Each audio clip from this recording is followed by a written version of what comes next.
이 미디움을 믿음으로 동음으로 오해를 한 거죠. 보면은요. 믿음은 중간이 아니거든요. 믿음은 가장 최우선적인 거고 가장 우리에게 있어서 앞서 있어야 될 줄 믿습니다.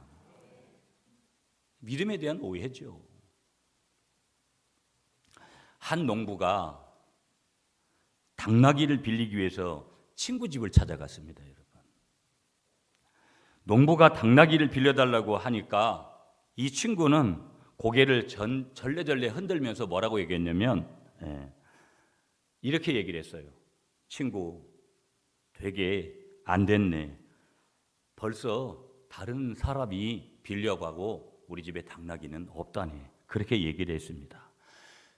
이 친구가 자기 당나귀를 빌리러 온 친구에게 이렇게 대답을 하는 순간 마구간에서 당나귀 소리가 들려왔습니다. 그 울음소리, 당나귀 울음소리를 들은 이 농부가 따지듯이 이 친구에게 다시 묻습니다. 아니, 이 친구야, 당나귀가 없다니 저 울음소리는 뭔가? 이렇게 반문을 하니까 이 친구가 화를 벌컥 내면서 이렇게 얘기를 했다라는 거예요. 자넨 지금 내 말을 믿는 건가? 아니면 당나귀 말을 믿는 건가? 이렇게 얘기를 했다는 거예요. 자넨 지금 내 말을 믿는 거야? 아니면 저 당나귀 말을 믿는 거야? 좀 더 적극적으로 표현하면 이렇게 이야기를 했다는 거예요.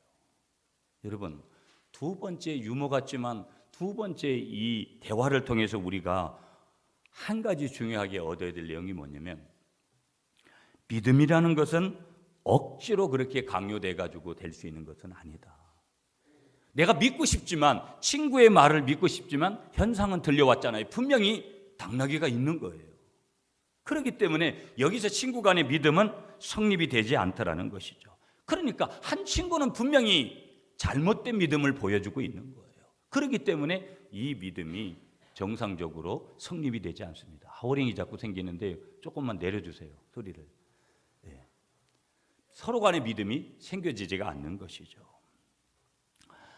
믿음의 문제라는 거 참 중요합니다. 예수 믿는 사람들에게는 얼마나 중요한지 모릅니다. 믿음의 문제. 오늘 제목과 같이 내 믿음이 정말 주님이 인정하실 때 참된 믿음일까? 거짓된 믿음일까? 다른 사람이 봐도 내 믿음을 어떻게 인정해 줄까? 또 더 중요한 것은 내가 볼 때 내 믿음은 참된 믿음일까? 아니면 거짓된 믿음일까? 참으로 우리에게 진정한 질문이 필요하고, 아무리 이외의 것들을 많이 하고 내가 예배를 많이 드리고 정성껏 드리고 내가 헌금을 많이 하고 전도를 많이 하고 성경을 많이 읽고 내가 몇 시간씩 기도하고 내가 예수 믿은 지 몇 년이 됐고 이런 것들도 감사할 수 있지만, 정말 내 믿음이 주님이 원하시는 참된 믿음이 아닐 때 우리의 믿음 생활은 그리스도인으로서 살아가는 모든 삶의 양식은 헛것이 될 수 있다는 거예요. 이 믿음의 문제. 그러면 우리는 도대체 이 믿음이 뭘까? 우리는 이런 질문을 하면, 자꾸 질문형으로 가면 우리는 대답을 자꾸 회피하려고 하고, 대답에 대해서 나는 아직까지 뭐가 몰라가지고 그런 애매모호한 태도를 많이 가지기 때문에 이단에 쉽게 넘어가고, 우리가 그 이단이 말할 때 그게 더 그런가 보다 하고 그렇게 혹할 때가 있는 거예요. 진리를 믿는다고 하는 사람들이 자기가 믿는 진리가 뭔지도 모르면서 자기가 진짜를 가지고 있는지 가짜를 가지고 있는지, 자기가 가지고 있는 것이 진짜라면 진짜라는 것에 대한 설명을 해야 되는데 그 설명은 잘 하지 못할 때가 있더라는 거예요. 한번 따라하겠습니다. 믿음은 아주 분명한 뜻을 가지고 있습니다. 아멘이시죠, 여러분? 믿음은 아주 분명한 뜻을 가지고 있는 게, 나의 믿음의 대상이 뭐냐? 그 믿음의 내용이 뭐냐? 당신이 뭘 믿느냐? 너무나 분명해야 되거든요. 여러분, 믿음의 대상이 누구예요? 믿음의 대상은 전능하신 하나님, 창조도 되신 하나님, 구세주가 되신 하나님, 그 하나님이신 줄 믿습니다. 그 믿음의 내용이 뭐예요? 그 예수님께서 이 땅에 태어나셨고 창조주가 되시고 예수 그리스도 인간의 몸을 입고 오시고 그분이 이 땅에 오셔서 사역하시고 이 땅에 오셔서 십자가 지시고 이 땅에 오셔서 그분은 3일 만에 부활하시고 승천하시고 그분은 재림주로 오신다라는 이 믿음에 대한 내용, 복음에 대한 내용, 이 복음으로 가르쳐주는 이 모든 것이 우리가 믿는 믿음의 내용 아니겠어요? 아멘이십니까? 너무 단순하면서도 너무나 많이 들어왔기 때문에 너무나 익히 알고 있는 것들을 우리가 단어 정리를 못해서 누가 물으면 그런 내용들을 쉽게 이야기를 하지 못하는 거예요. 이건 초등학교 3학년도 하루아침에 그냥 금방 듣고 정리할 수 있는 내용이라는 거예요. 문제는 그 믿음이라는 것이 실제적인 믿음이냐 아니냐를 우리가 정확하게 할 필요가 있는 것이죠. 그러므로 믿음은 무엇보다 정확한 대상을 가지고 있는 거예요. 나의 믿음의 대상이 누구냐? 여러분, 나의 믿음의 대상이 알라요, 나의 믿음의 대상이 석가모니라면 여러분 곤란한 거잖아요. 적어도 예수 믿는 우리들이라면, 적어도 신앙인이라면 나의 믿음의 대상이 전능자 하나님이심을 온전하게 고백해야 될 줄 믿습니다. 그러니까 성경에서 말하고 있는 이 믿음은 삼위일체 하나님을 온전하게 향한 거예요. 내가 삼위일체 하나님, 교리적으로 들어가면 성부, 성자, 성령, 그 삼위일체 되신 하나님을 믿는 그것이 곧 우리의 믿음의 중요한 핵심이 되는 줄 믿으시는 여러분들이 되시기를 축복하겠습니다. 그러면 나의 믿음의 대상이 되신 그 하나님은 어떤 거예요? 내가 그분을 사랑하도록 하신, 믿도록 하신 그분은, 또 그 믿음의 대상이 되신 우리 하나님은 저와 여러분을 지금도 여전히 사랑하시는 줄 믿습니다. 내가 어떻게 죄지었던, 내가 어떻게 하나님의 뜻대로 살지 못할 그때에도, 내가 어떤 착각 속에서 내가 믿음의 그 이상대로 살고 있다라고 착각해서 때로는 교만한 그때에도, 너무나 낙심하고 절망하고 어려워하고 힘들어하는 광야 같은 그런 시간 속에서 우리가 보내고 있어도 그 주님의 사랑은 어떤 건에서도 우리와의 관계에서 끊을 수 없는 줄 믿습니다. 주님이 나를 사랑하신다라는 거. 그래서 우리가 그 믿음을 통해서, 우리 하나님은 그 믿음을 통해서 저와 여러분들이 행복하기를 원하신다라는 것을 한 번 더 믿으시는 여러분이 되시기를 간절히 축복하겠습니다. 그래서 여러분, 우리가 가지는 이 큰 주제의 오늘 단어, 이 믿음은 하나님의 말씀에서 주는 가르침을 가장 구체적으로 우리의 삶의 현장에 이어지게 하는 거예요. 아멘이십니까? 예배보다도 어떤 의미에서는 예배가 얼마나 중요하고 기도가 얼마나 중요하고 말씀이 얼마나 중요해요. 그런데 결국은 이 믿음이라는 단어도 얼마나 우리에게 중요한 거예요. 그래서 그렇게 우리의 삶에 적용할 때 믿음이 삶을 변화시키게 되어지는 거고, 우리가 살고 있는 이 세계 모든 문화를 변화시키는 근원이 되는 줄 믿습니다. 믿음으로 했느냐, 믿음으로 하지 못했느냐, 믿음으로 할 것이냐, 그렇지 않을 것이냐. 우리가 여기서 영적인 원리 하나를 붙들어야 되는데, 우리가 예수님을 바라보면 반드시 믿음이 생기는 줄 믿습니다. 그러니까 예수님을 바라보고 믿음이 생겼던 사람도 예수님을 바라보는 눈을 떼는 그 순간 믿음에서 멀어지는 거예요. 아멘이십니까? 이 굉장히 중요한 거예요, 여러분. 단순하면서도 예수님을 바라보면 반드시 믿음이 생기는 줄 믿습니다. 그러니까 믿음이 생기니까 그 믿음대로 전진해 가는 사람들은 반드시 결국에는 종국에는 삶에 뭐가 생기냐면 변화가 일어나고 변화가 되어지는 줄 믿습니다. 많은 사람들이, 여러분 보세요, 여러분의 믿음을 점검해 보면, 저도 오늘 아침에도 그런 마음들이 팍팍 와요. 제가 제 마음속에 개인별로 여러분 우리 성도들을 분류하고, 제가 제 눈에서 영적인 제 느낌으로 이렇게 오는, 영적 감각으로 오는 사람들이 있거든요. 그러면 제 판단을 여러 가지 하게끔 돼요. 인간적인 판단은 아직도 상당히 멀리 있구나, 아직도 여기밖에, 아직까지 어린아이의 수준에서 이렇게 있구나. 왜 그러냐면 적어도 담임 목사로서의 리더십은 그런 부분들이 굉장히 중요한 거거든요. 내 자식이 지금 어디까지 자라가고 있는 것에 대한 것들을 내가 가지지 못한다면 내가 어떻게 그걸 케어하지 못하잖아요. 내가 어떻게 그걸 중보기도 하지 못하잖아요. 때로는 그것을 어떤 사람에게는 가르쳐 줘도 돼야 되거든요. 보면 원인이 뭐냐면 내가 스카이 대학을 나오지 못한 것 때문에 그런 거 아니에요. 내가 직장이 변변하지 못한 것 때문에 그런 거 아니에요. 내가 가지고 있는 재산 목록이 특별한 게 없어서 그런 게 아니라니까요. 왜 그 사람에게 믿음이 삶에서 적용되는 믿음이 없느냐면 바라봄의 자세가 틀린 거예요. 한마디로 말하면 너무 세상적이고 인간적인 것만 바라보고 그대로 거기에 머물러 있는 거예요. 그가 예수를 바라본다면 그가 생각하고 그가 행동하고 그가 보여주는 모습은 예수 안에 믿음의 대상으로 삼고 있는 그 복음 안에서 주시는 그 원리가 우리에게 보여지고 나타나게 되어지고 고백되게 되는 줄 믿습니다. 조금 어렵게 여러분에게 들려오는지 모르겠지만 한마디로 예수님을 바라보게 되어지면은 믿음이 생기고 결국은 계속 바라보고 가다 보면 삶에서도 변화가 일어나고 거기에서 미라클의 기적이 일어나고 주님이 주시는 놀라운 신비적인 체험을 하게끔 되더라는 거예요. 아멘이시죠? 이 얘기를 제가 드리는 거거든요. 여러분 보세요. 우리 하나님께서 원하시는 것은 임마누엘에 대한 믿음인 거예요. 여러분 임마누엘의 뜻을 아시죠? 예수님이 우리 안에 계신다. 이것이 우리에게 굉장히 중요한 거거든요. 우리 안에 예수님이 안 계시면, 우리 안에 주님이 안 계시면 그 무슨 의미가 있겠어요? 오늘 이 임마누엘에 대한 믿음, 우리 주님이 나와 함께 계신다라는, 내 안에 계신다라는 이걸 우리 주님이 원하시는 믿음이고, 이 믿음을 저와 여러분들이 소유해야 될 줄 믿으시기 바랍니다. 여러분 여기서 질문 하나 할게요. 저나 여러분들이나 다 똑같이 많은 그리스도인들이 믿음을 갖고 싶어 해요. 저도 이렇게 다녀보면 참 목사님들을 만나보면 참 믿음이 대단한 분들이 많아요. 그러면 순간 저도 나도 저 목사님 같이 저런 믿음을 좀 가져야 되는데 이런 생각을 할 때가 있거든요. 여러분 간증을 듣든지 누구 책을 통해서든지 여러분 누가 집회를 가서 듣든지 여러분 평신도들이 요즘 얼마나 사역을 활발하게 해요.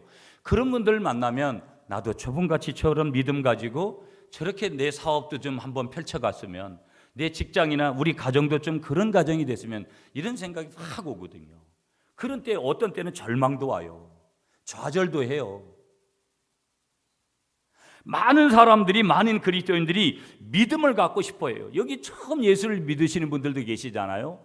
나도 좀 예수 믿고 뭔가 우리 가정도 이왕이면 잘 되고 우리 자녀들도 좀 잘 되고 나도 좀 무언가를 특별한 그런 거에 대해서는 좀 흥미있는 거리를 좀 얻게 되고. 그런데 이 질문에 대한 답이 뭔지 아세요? 많은 그리스도인들이 믿음을 갖고 싶어 하지만 믿음이 생기지 않는다고 말하는 거예요. 목사님이 권사님이, 장로님이 이렇게 너희가 해야 된다고 막 얘기를 해주지만, 얘기를 해준다고 해가지고 결국은 뭐냐면 거기에서 믿음이 생겨나지 않더라는 거예요. 그렇게 얘기를 해줘도, 좋은 권면을 해줬는데도. 참 목사로서 조심스러울 때가 얼마나 많은지 몰라요.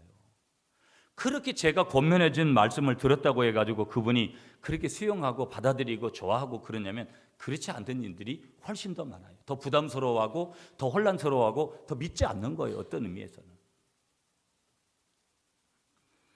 왜 그분들이 믿음이 생기지 않느냐? 다른 여러 가지가 이유가 있을 수 있지만 다른 이유가 아니라, 아까도 말씀드렸지만 한번 따라하겠습니다. 믿음이 생기지 않는 이유는 예수님을 바라보지 않기 때문입니다. 다른 게 없어요. 여러분도요, 지금 이제 예수님 믿으시려고 오신 분들도 계시거든요. 여기 자리에요. 여러분이 믿음이 생기는 건 다른 거 없어요. 교회 오셔가지고 사람 보면 시험 듭니다. 가장 시험이 드는 곳이 뭐냐면 교회예요. 교회.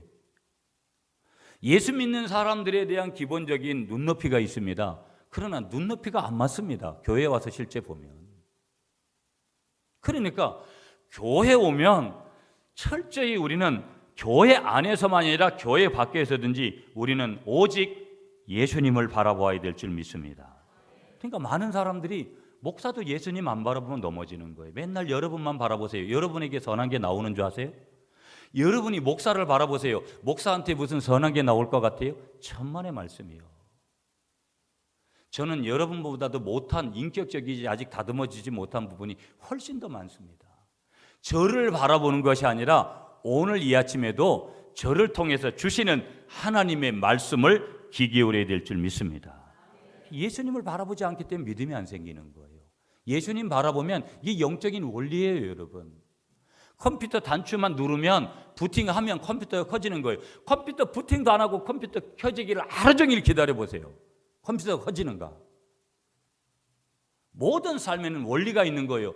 영적인 것은 더더욱이나 영적인 원리를 따라서 살아갈 때 거기서 하나님의 복식이 있고 하나님을 만나고 하나님의 은혜를 경험하는 것이지, 그 원리대로 가지 않고 하나님을 만나려고 많은 사람들이 해요. 그러니까 교회에 와도 아무것도 안 보이는 거예요. 어느 날 보면 사람만 보여가지고 사람이 나를 향해서 시험 들게 만드는 것만 보다 보니까 교회는 별로 흥미가 없어지는 거예요.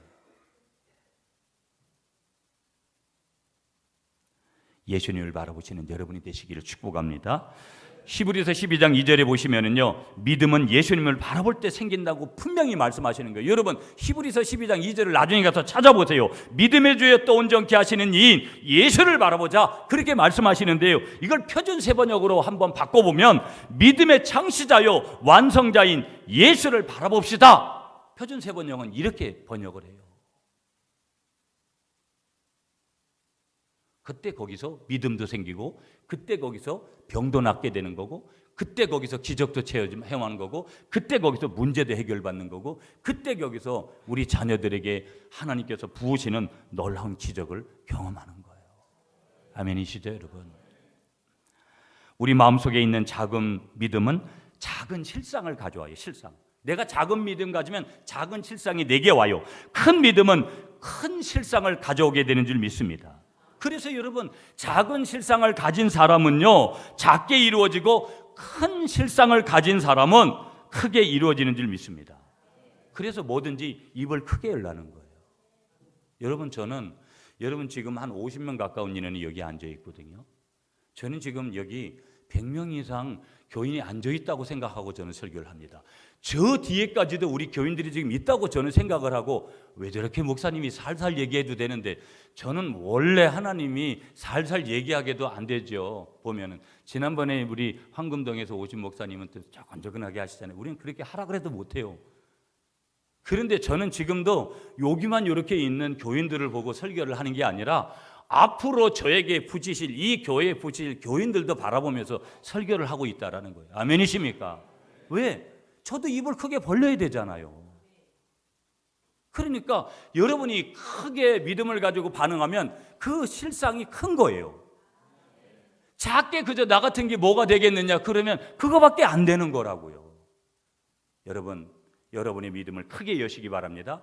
그러면 어느 날 시간이 좀 걸리면 그런 것뿐이지, 반드시 그것이 우리에게 이루어지는 실제의 날이, 우리에게 이루어지는 날이 반드시 오게 되는 줄 믿습니다.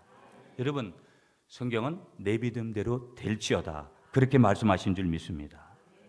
결정적으로 하나님은 우리를 보고 이렇게 말씀하시지 않았어요. 너 노력한 대로 될지어다. 성경이 그렇게 말씀하시지 않았어요. 너 공부 열심히 한 대로 될지어다. 네가 사업을 위해서 열심히 땀 흘리는 만큼 될지어다. 그렇게 말씀하시지 않고 뭐라고 말씀하시는 거예요? 내 믿음대로 될지어다. 믿음이 중요한 거예요. 너 헌금 얼마 하고 와가지고 나하고 대화해보자, 이렇다면 우리는 거기에 접근도 하기 힘들잖아요.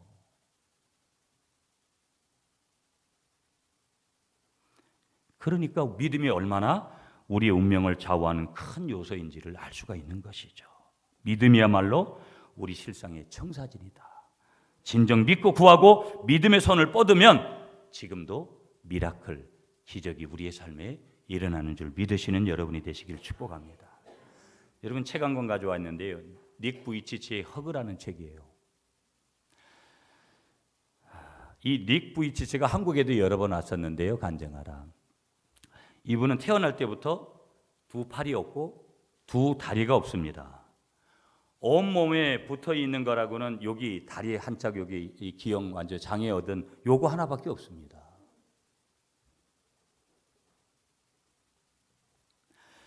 당연히 사람이라면 좌절할 수밖에 없지요. 인생을 포기할 수밖에 없는 몸을 가졌습니다. 그러나 이 닉 부이치치는요, 절망하지 않았습니다. 절망하지 않는 그러한 현실 가운데 그는 예수님을 만났습니다. 그리고 예수님을 믿는 믿음 안에서 희망을 발견하고 지금도 예수 믿는 그 믿음 안에서 전 세계를 다니며 예수를 전하는 줄 믿습니다. 그렇다면 멀쩡한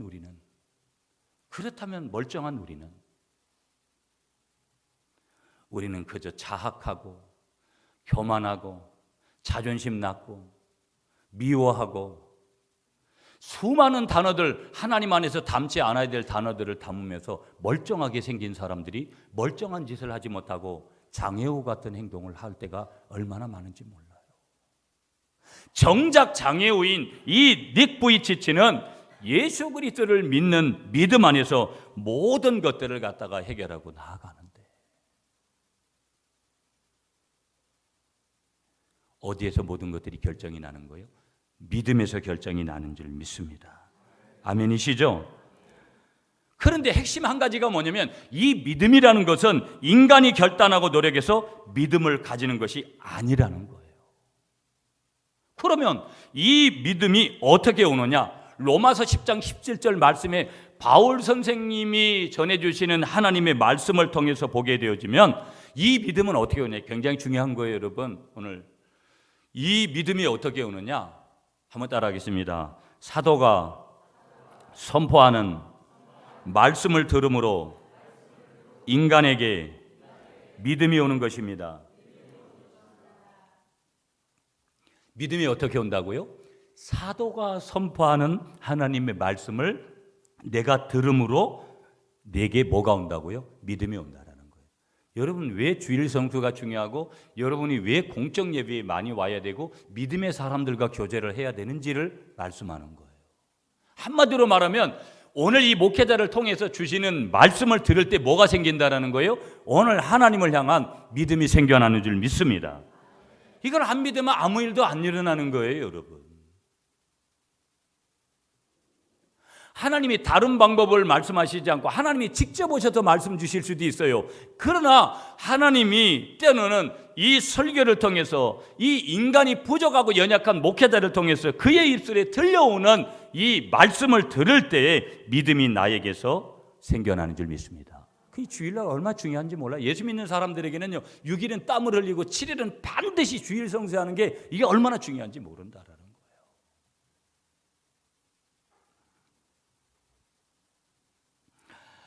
주일 성수 열심히 하시고요. 예배 잘 드리시고요. 우리가 성경을 통해서도 하나님이 말씀을 주시고 그래서 믿음도 하시지만 하나님은 항상 사람을 통해서 일하신다고요. 아멘이십니까? 그것이 굉장히 중요한 거예요. 자, 본문으로 돌아가 볼게요, 여러분. 오늘 보면 야고보서 2장 14절부터.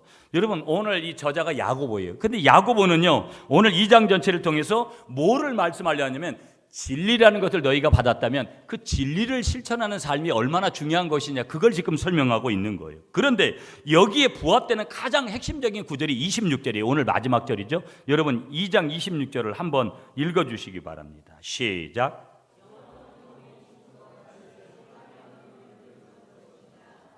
아멘. 영혼 없는 몸이 죽은 것 같이 행함이 없는 믿음은 죽은 것이니라. 여러분, 그러면서 오늘 14절부터 26절까지 두 가지의 믿음을 소개하고 있어요. 물론 거기 정확하게 말하면 거기 중간에 그 마귀의 믿음이 어떤 것이냐, 사탄의 믿음이 어떤 것이냐, 그것도 언급을 잠깐 하지만 오늘 두 가지만 제가 포커스를 맞추려고 해요. 오늘 참된 믿음과 거짓된 믿음이 어떤 것이냐, 이 두 가지를 지금 설명을 하고 있는 거예요. 그래서 오늘 여기 두 가지를 조금 저희들이 먼저 보기를 원해요. 그러면 먼저 14절, 15절, 16절, 17절이 죽은 믿음에 대해서 설명하는 거예요. 자, 여러분 14절부터 15절, 16절, 17절. 자, 17절 말씀을 여러분 같이 읽어 주십시오. 시작. 아멘. 자, 먼저 죽은 믿음이 있다라는 거예요. 한번 따라하겠습니다. 거짓된 믿음을 내 안에서 반드시 걷어내야 됩니다. 여러분, 신앙에도요, 신앙의 체계가 있거든요. 근데 어떤 경우에는 내가 하나님 중심의 신앙 체계를 가지고 살아갈 때가 있고 거짓 신앙 체계가 있어요. 그러면 간단하게 좀 소개를 하면 거짓 신앙 체계는 세 가지로 이루어졌어요. 첫째는 뭐냐면 율법주의예요. 율법주의. 율법주의가 뭐냐 이런 거로 깊이 들어가지 않을게요. 두 번째는 뭐냐면 인본주의예요. 세 번째는 뭐냐면 기복신앙이에요. 이게 거짓 신앙 체계의 세 가지 중심입니다. 그러니까 여기에는 뭐가 없냐면 이 거짓 신앙 체계를 가지면 거짓 믿음이기 때문에 하나님의 생명이 없어요. 아멘이십니까? 우리 안에는 하나님의 생명이 있는 줄 믿습니다. 이게 우리의 전적인 힘이거든요. 그런데 거짓 신앙 세계 속에는 뭐가 없냐면 뭐가 없다고요? 하나님의 생명이 없다니까요. 두 번째 메시지, 여기에는 평생 어린아이예요. 이 사람은 평생 어린아이라고요. 거짓 신앙 체계를 가진 사람은 수십 년 예배를 믿고 자기 직분이 뭐라도 하더라도 겉으로는 그럴지 몰라도 내면적으로는 평생 어린아이예요. 이 사람이 바로 오늘 말하는 누구라는 거예요? 거짓 신앙, 다시 말하면 오늘 죽은 믿음을 가진 사람의 표상이라는 것이죠. 실상이라는 것이죠. 여러분, 혹시 내 마음에 이런 것이 있을지라도 여러분이 걷어내시는, 믿음으로 걷어내시는 여러분이 되시기를 축복하겠습니다. 그래서 우리 예수 믿는 사람들은요, 그리스도인의 삶 자체가 뭐여야 되냐면 믿음의 삶이 돼야 돼요. 다른 거 없잖아요. 인간적으로 육신적인 그런 생각도 오지만 우리가 믿음의 삶으로 나아가는 거, 그게 얼마나 중요한지 모른다라는 거예요. 히브리서 11장 6절에 보면 믿음이 없이는 하나님을 기쁘시게 못하나니 하나님께 나아가는 자는 반드시 그가 계신 것과 또한 그가 자기를 찾는 자들에게 상 주시는 이심을 믿어야 될지니라. 아멘이십니까 여러분? 그래서 사도 바울은요, 로마서 14장 23절에 믿음으로 쫓지 아니한 영고라, 믿음으로 쫓지 아니하는 모든 것이 죄다, 그렇게 고백을 해요. 믿음으로 하지 않은 것은 모든 것 다 뭐라는 거예요? 죄라는 거예요. 죄.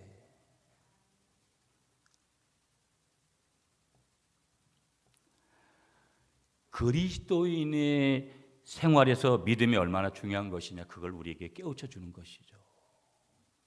그리고 오늘 본문 14절부터 17절에 보시면 먼저 죽은 믿음에 대해서 지금 언급을 하고 있는 거예요. 여러분, 아침에 침대에서 일어났어요. 침대에 앉으시는 분들은 언더리에서 일어났어요. 죽었는가 살았는가의 차이는 그 사람이 꿈틀거리고 일어나느냐 일어나지 못하느냐에서 달려 있어요.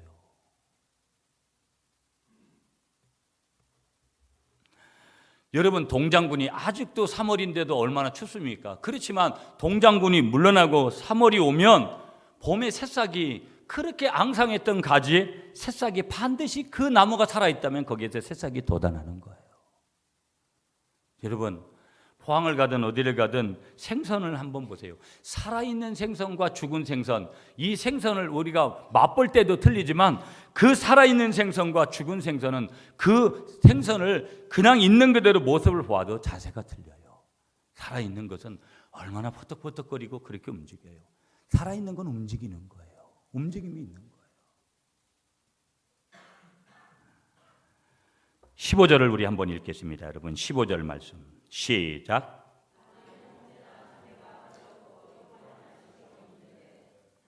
16절도 읽어주시죠. 시작.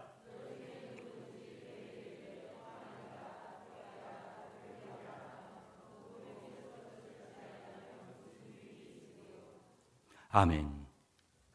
여러분, 오늘 우리도 어렵잖아요. 우리나라 경기도 지금 우리나라가 어디로 가게 될런지, 그리고 지금 많은 군사훈련을 하지만 그만큼 남북관계가 어렵다라는 거거든요.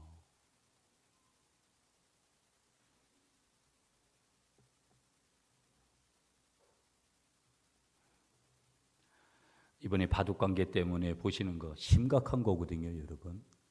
인간이 이제 인공지능을 가진 어떤 물체에 의해서 조정을 받아야 될지도 모르는 그런 시대에 있어요.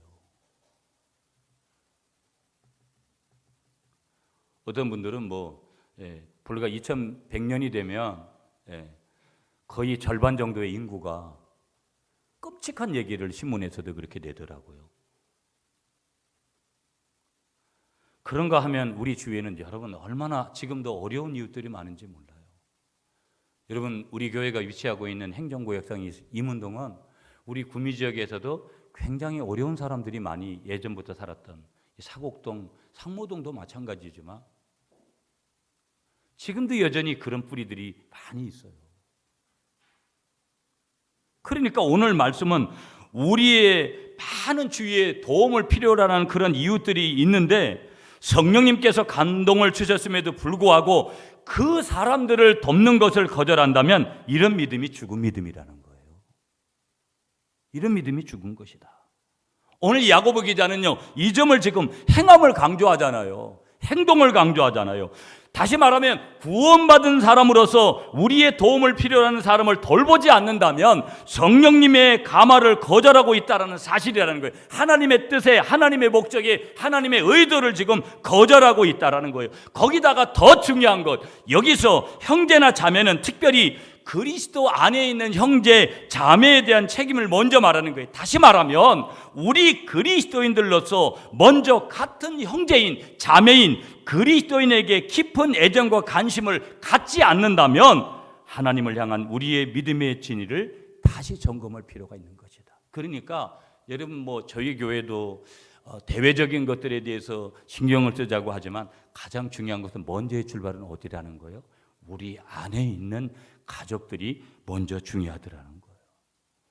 여러분, 제가 이제 주보가 너무 난잡하게 돼서 주보 양식을 지금 바꾸려고 하거든요. 좀 깔끔하지 못하잖아요. 올해 건 더 그런데 그래서 중간에 난잡한 것들을 좀 이렇게 제가 정리를 했는데 여기에 이제 개척 5대 비전이라는 게 있어요. 제가 이걸 보면 제가 하나님 앞에 기도하면서 이걸 5가지를 정했는데 13년이 지나도 이렇게 완벽한 개척 비전을 가진 교회는 잘 못 본 것 같아요.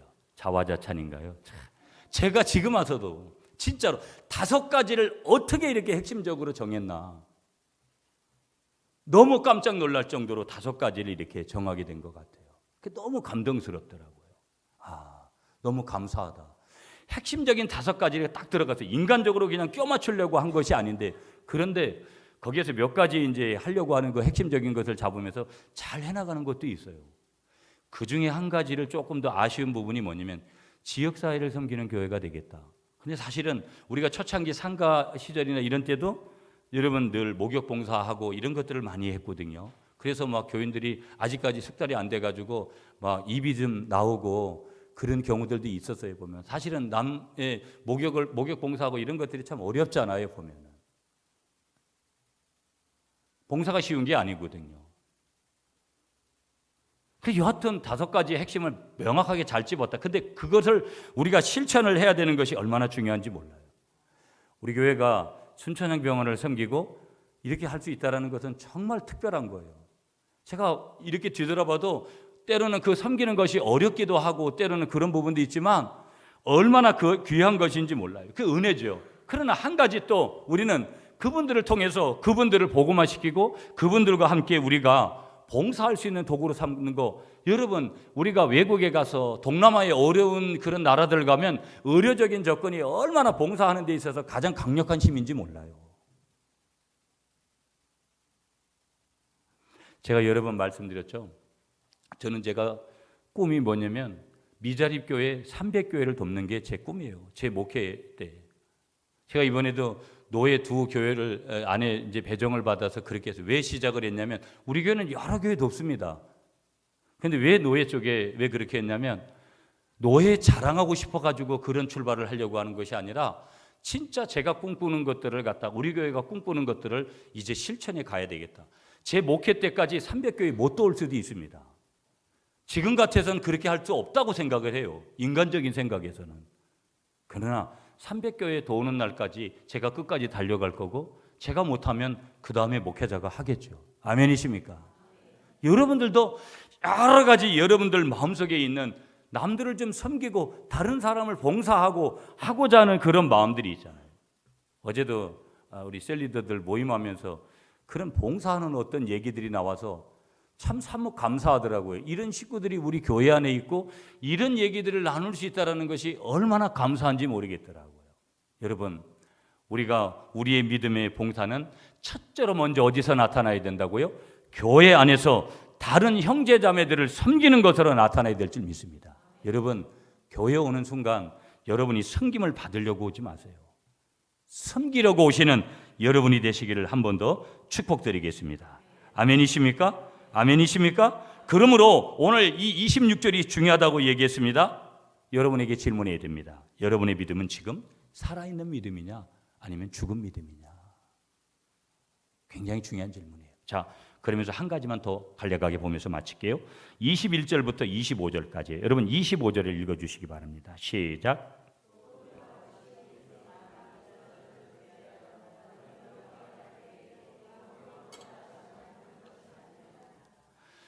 한번 따라하겠습니다. 그러므로 참된 믿음을 가지라. 여러분 여기서 참된 믿음은 살아있는 믿음을 얘기하는 게 산 믿음을 가지라는 거예요. 아멘이십니까 여러분?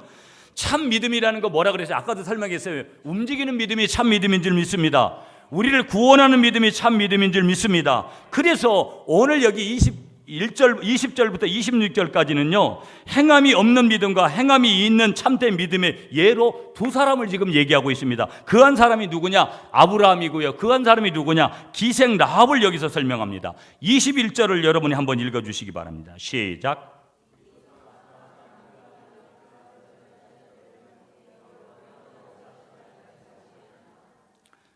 우리 조상 아브라함이 그 아들 이삭을 제단에 바칠 때 행함으로 없다 하심을 받는 것이 아니냐.